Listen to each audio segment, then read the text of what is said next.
Bon, putain, ça fait longtemps que j'ai pas fait ça, de parler genre juste devant la caméra, ça fait un peu bizarre. Voilà. Ça fait bizarre de reparler devant une caméra comme ça, parce que d'habitude je fais des vlogs, donc genre je parle, on m'entend pas trop, et là ça fait un peu bizarre. Bon, bref. C'est pas grave. Alors aujourd'hui, le thème du jour, enfin le thème du jour, plutôt le thème de la vidéo, hein, c'est soit étudier à l'étranger, soit être expatrié. Voilà. Je pense que je vais parler d'étudier à l'étranger.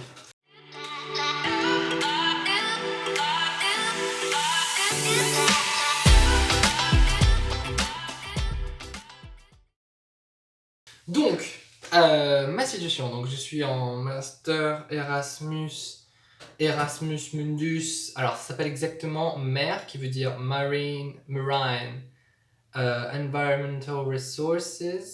Ouais, c'est un truc comme ça. Donc en fait, c'est à la suite de mes 3 années de géol, je suis rentré dans ce master qui est un peu plus océanographique et un peu plus lié à la mer en fait. Voilà. C'est un master Erasmus Mundus, donc Erasmus, bon, on va partir. Putain, ça fait bizarre de parler au présent, où on est en Erasmus. Et la partie Mundus, c'est la partie où on est plutôt... en fait, ça dépend. Je pense que ça dépend par rapport à la thèse. Par exemple, si on veut travailler sur les destructions des coraux aux Bahamas, il faut aller aux Bahamas. C'est débile ce que je viens de dire. Si on veut travailler sur les coraux, on va soit en gros aux Bahamas, Caraïbes, soit on peut aller en Australie. Bon bref, ça n'a rien à voir avec le sujet de la vidéo d'aujourd'hui, mais c'est pas grave. Alors, donc, je suis en master Erasmus Mundus, donc Erasmus pour la partie Europe et Mundus pour la partie dans le monde. Je suis dans ce master depuis septembre, mais en vrai, je suis en Erasmus que depuis un mois à peu près, parce que quand je tourne cette vidéo, là à l'heure où je tourne cette vidéo, on est le... je sais même plus combien on est, le 24. On est le 24 février 2021. Voilà. Donc, master Erasmus, qui dit Erasmus dit partir à l'étranger, et donc il y a toujours plus ou moins positif, négatif dans chaque situation. Voilà. Et donc là, dans cette vidéo, je vais parler de qu'est-ce que ça fait de vivre à l'étranger. Voilà. Donc moi, je suis en Erasmus en Espagne. C'est pas loin de Bilbao. Voilà, Bilbao, musée Guggenheim, le nord de l'Espagne. Et la ville, en fait, s'appelle Plencia. Voilà. Et en gros, qu'est-ce qui se passe? Bon, alors bien sûr, avec le Covid, c'est un peu la galère. Parce qu'il y a des cours en ligne, il y a des cours en présentiel et tout ça. Et voilà. Mais concrètement, qu'est-ce que ça fait de vivre à l'étranger? Alors déjà, il y a un truc que je peux dire par rapport à la France. Les prix. Globalement, hein, sauf pour certains trucs, en Espagne, c'est beaucoup moins cher. Moi, par exemple, je sais que j'aime bien manger des amandes. Ouais. Ici, les amandes, pour 1 kg d'amandes, je crois que ça coûte, j'ai fait le calcul, ça devait coûter 15 €. En France, c'est plutôt 23. Voilà, donc c'est presque la moitié. Et puis il y a plein d'autres trucs comme ça. Une bouteille de lait qui fait 2,20 litres, je l'ai payé 1,50 €. Voilà. Donc, ah oui, oh non, il y a l'essence aussi. C'est la première fois depuis des années que j'ai vu des prix en dessous de 1 € le litre. Voilà, ce qui n'existe plus en France depuis très longtemps. Ça, c'est le premier point. Le deuxième point, c'est qu'on apprend plein de choses, plein de langues. Ça, c'est plutôt par rapport au Erasmus, pas par rapport au vivre à l'étranger. Par exemple, là, en ce moment, je fais un paquet de choses. Donc, déjà, j'ai cours. Donc, forcément, ah oui, premier point aussi d'Erasmus et de vivre à l'étranger. La langue, c'est pas votre langue natale. Voilà, c'est pas votre langue de naissance. Ça, c'est évident, d'ailleurs, quand on part à l'étranger. Sauf que moi, comme je suis en Erasmus, la langue de base, on va dire, c'est pas l'espagnol, même si je suis en Espagne, c'est l'anglais. Parce que tous les cours d'Erasmus sont en anglais, même en Espagne, et même à Bordeaux, ils étaient en anglais. Voilà. Donc, ça, c'est le premier point positif, c'est que ça fait améliorer l'anglais. En plus des cours d'anglais, j'ai des cours d'espagnol, parce que c'est plus pratique pour parler quand tu es en Espagne de faire l'espagnol, et comme ça fait 4 ans que j'en ai pas fait, fallait réactiver tout ça. Voilà. Donc, j'ai l'anglais, l'espagnol. Et comme on est plein de nationalités différentes, donc moi dans mon master MER, on est 18 nationalités différentes pour 32 élèves. Ouais, il faut que j'essaye de m'en souvenir tous et ça va être compliqué. Je crois qu'il y a Donc France, Espagne, Angleterre, Italie, Bangladesh, Sri Lanka, Inde, Iran, Portugal, j'ai oublié. On a le Brésil, on a le Venezuela, on a République dominicaine, on a le Mexique, on a des gens qui viennent d'Indonésie, ouais, ça c'est important. États-Unis, Chine, Kenya et Tanzanie, voilà. Et après, bon, je connais d'autres gens qui viennent, qui sont d'autres masters, qui viennent d'autres endroits. Par exemple, j'ai commencé à apprendre du russe, ça aussi c'est un truc bien. J'ai commencé à apprendre du russe il y a un petit moment, et il y a quelqu'un que je connais qui est russe. Du coup, j'ai dit que j'allais pratiquer avec elle le russe, voilà, c'est cool. Et je connais quelqu'un qui est allemande, du coup, je vais aussi peut-être parler allemand avec elle, si le Covid, ça s'améliore, parce que là, pour l'instant, il y a beaucoup de trucs qui sont passés en distanciel, il n'y a plus trop de présentiel. Et puis sinon, j'ai des gens dans ma classe qui sont italiens, je vais pratiquer l'italien, et j'ai des cours d'espagnol et des cours d'anglais, forcément, enfin des cours d'anglais, tout est en anglais. Et un truc bien aussi, c'est que j'apprends à faire du surf, et je vais apprendre à faire de la plongée, voilà. Parce que pour le prochain semestre, on sera à Liège, mais en fait, on a une semaine en Corse. Mais il y a aussi, on est au bord de la mer, donc c'est assez cool et tout ça. D'ailleurs, ça me fait bizarre parce que ça faisait dû à mes études sur Bordeaux. Ça faisait bizarre d'être un peu loin de la mer. Ça faisait longtemps que j'étais pas retourné à la mer. Et du coup, là, ça fait super plaisir parce qu'on est à 200 mètres, littéralement 200-300 mètres de la plage. Et ça fait un bien de fou quand on a grandi avec la plage. Voilà. C'était pour les points positifs, ça fait déjà pas mal, hein. Il y a déjà pas mal de choses à dire. Voilà. On a un groupe, on est comme une famille, une deuxième famille, voilà. Et ça m'amène directement au point négatif de vivre à l'étranger. Donc vivre à l'étranger, souvent, aussi dans le cas d'Erasmus, c'est qu'on est loin de sa famille, voilà.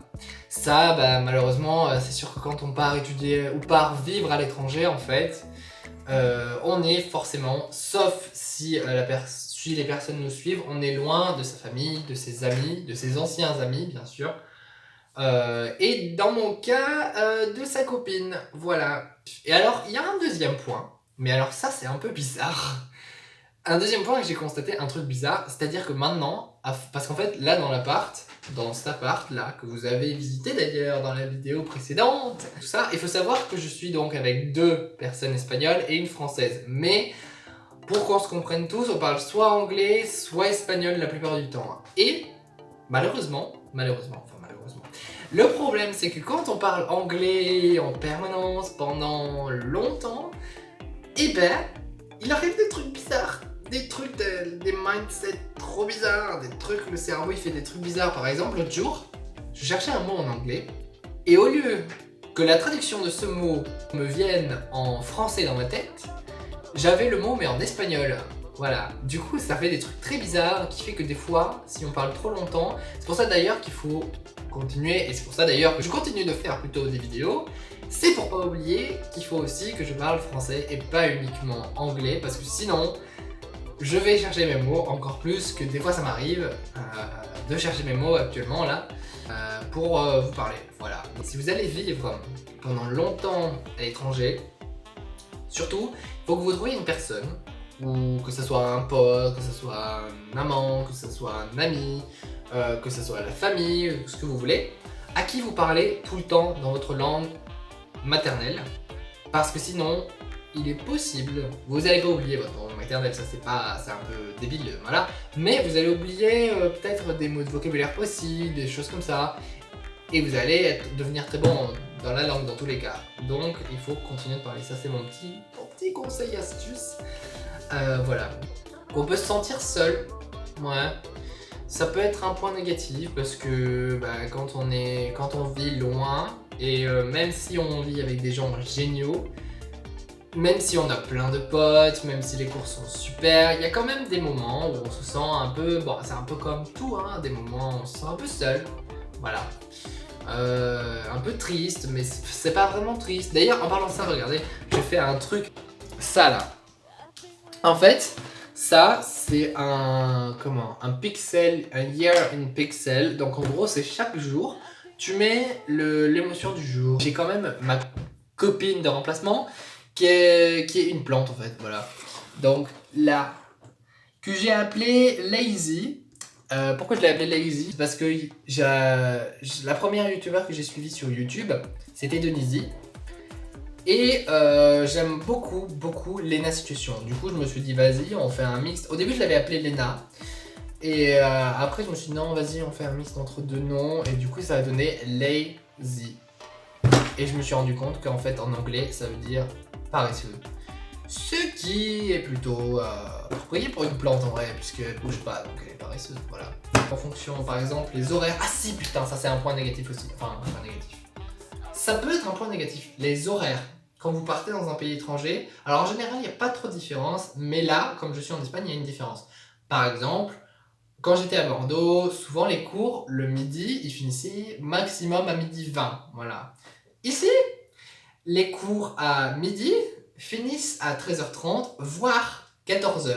Donc, ça peut... Moi, personnellement, j'ai l'habitude d'être plus ou moins tardif, on va dire, dans le repas du midi, dans le repas du soir.